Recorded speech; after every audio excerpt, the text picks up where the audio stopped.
All right, Wayne Bettis here, the founder of the Off the Tools podcast. I just want to introduce you to our brand new sponsor, directplumbing.supplies.com. It is founded by a former tradesman who has set up his own plumbing and heating merchants. He has an online shop, which is obviously at directplumbing.supplies.com, and he delivers across the UK. So sit back, relax, and enjoy the rest of the show. Hello, everybody. My name is Wayne Bettis, and in today's session, I am going to try and explain exactly what VAT is, debunk a few myths, and simplify the process.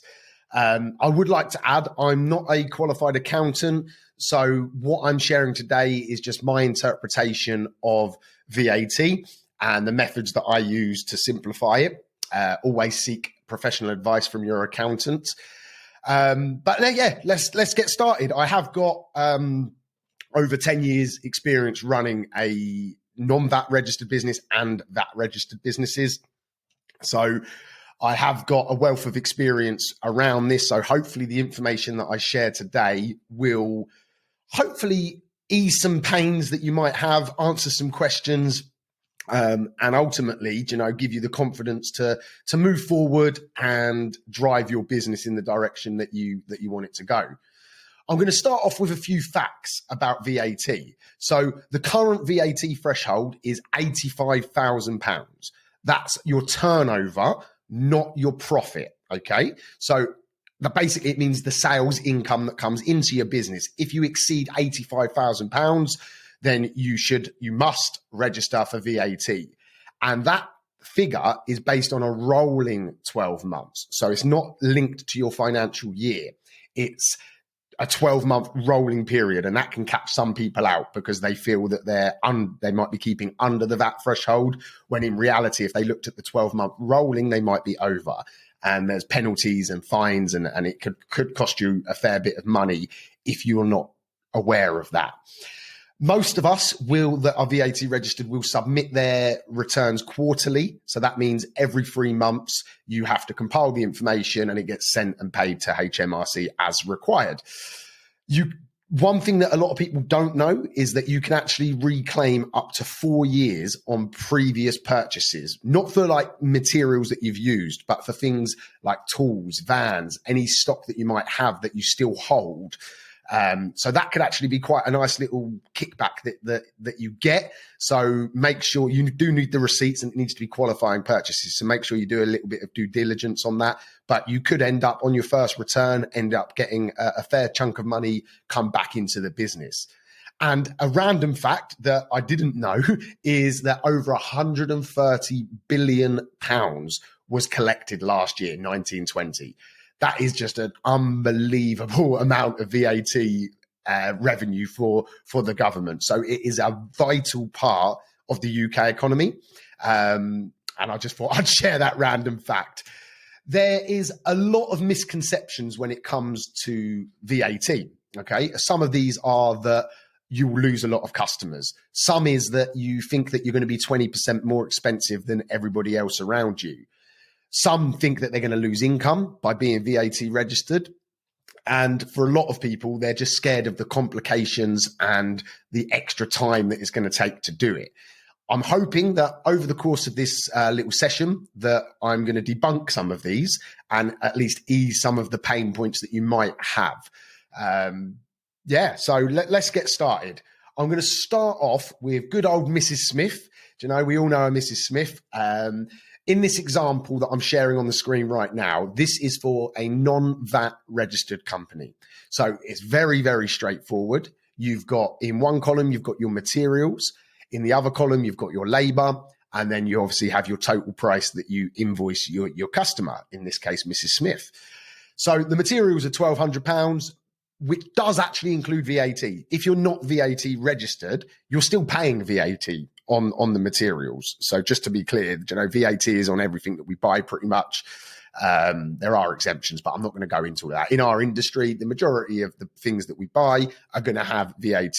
But when you're a non-VAT registered business, you in essence, it doesn't make any difference. You pay the price and that's the end of it.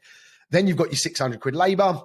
Some will argue that that's too cheap. I'm just using this as an example.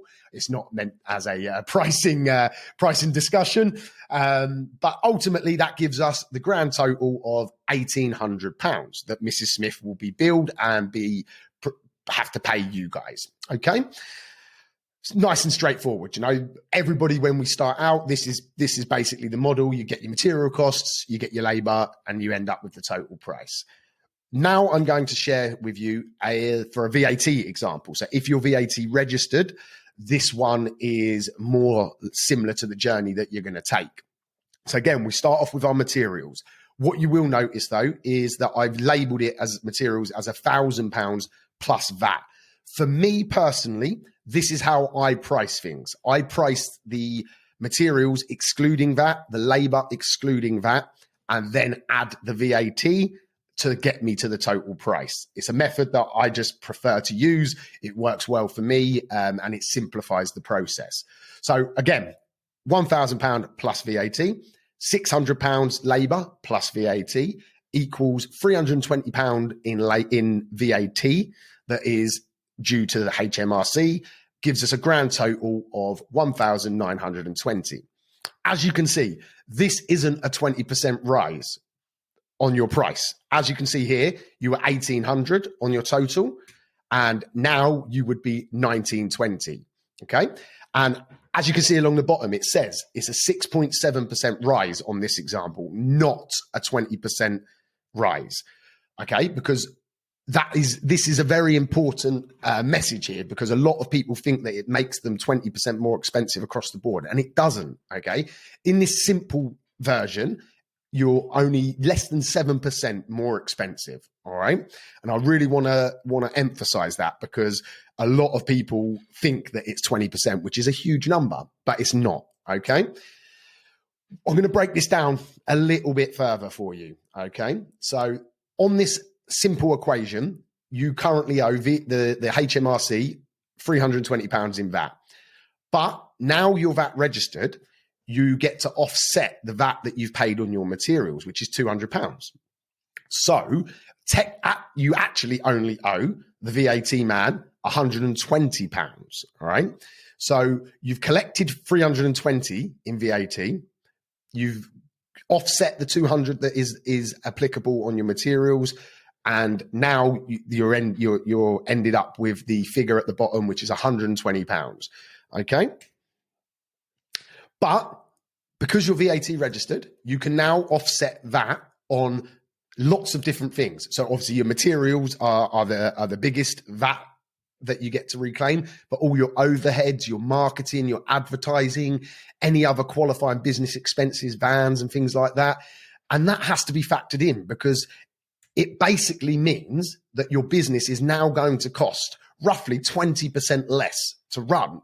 And that's so important to realize, because over the month, over the year, all that VAT adds up and you're now getting that back. So it's not all doom and gloom.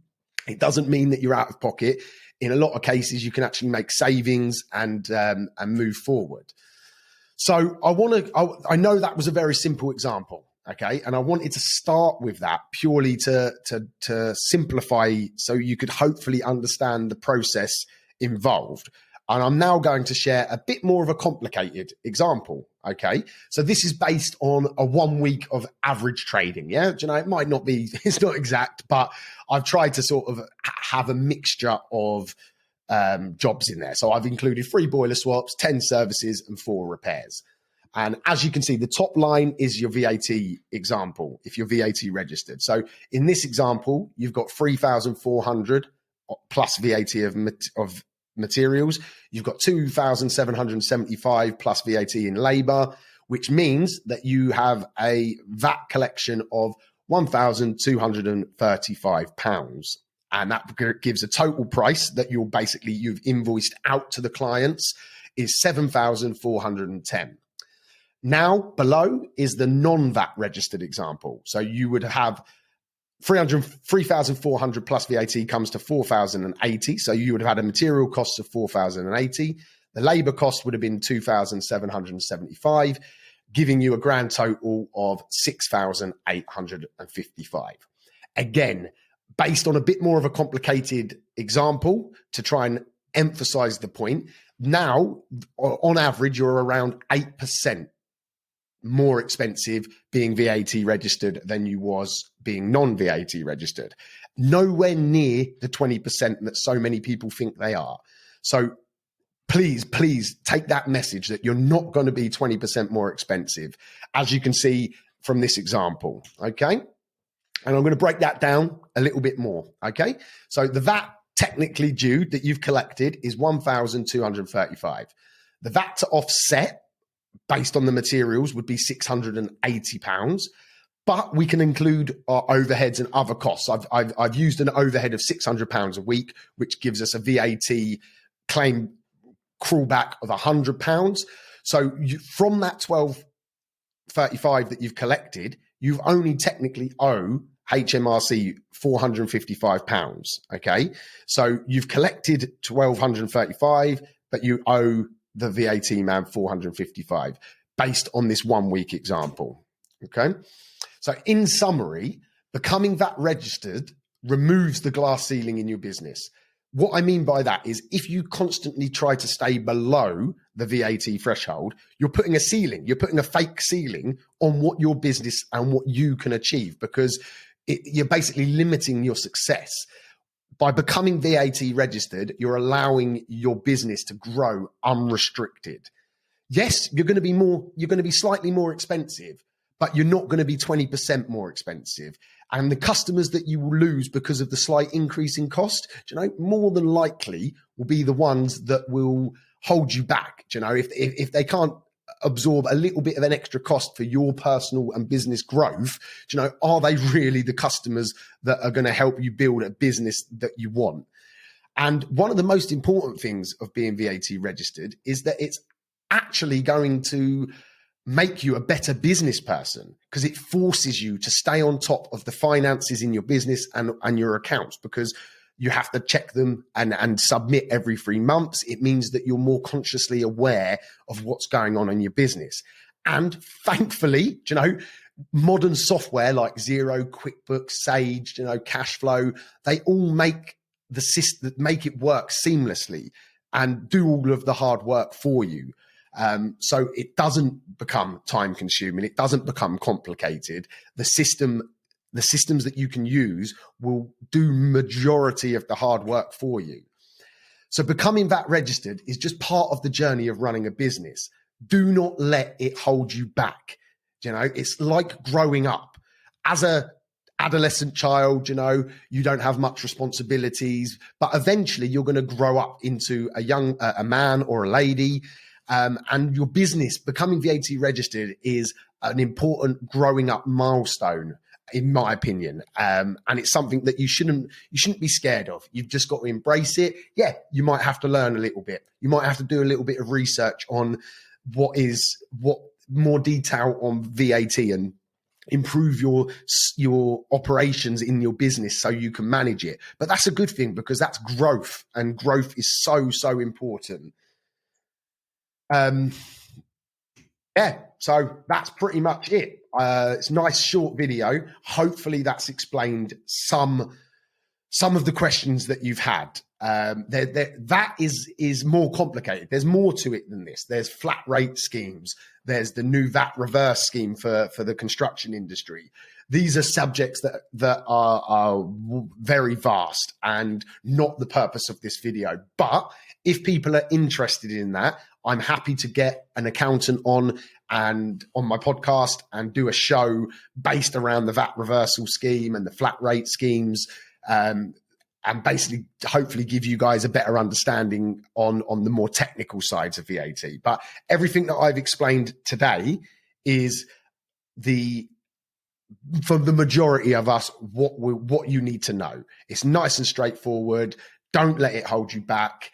And no excuses, guys. Let's go. I really hope you enjoyed the show. I just wanted to put it out there for anyone listening that I offer business coaching, but also life coaching. My life is centered around something called the 3 Bs, which stands for body, business, and balance. When you work with me as a coach, we tackle all three aspects of life. So you as an individual, body, mindset, health, fitness, knowledge, education.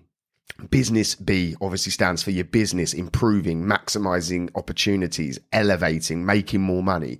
And balance stands for your friends, family, loved ones, making time for everything in your life. And the 3 Bs is the core element to that.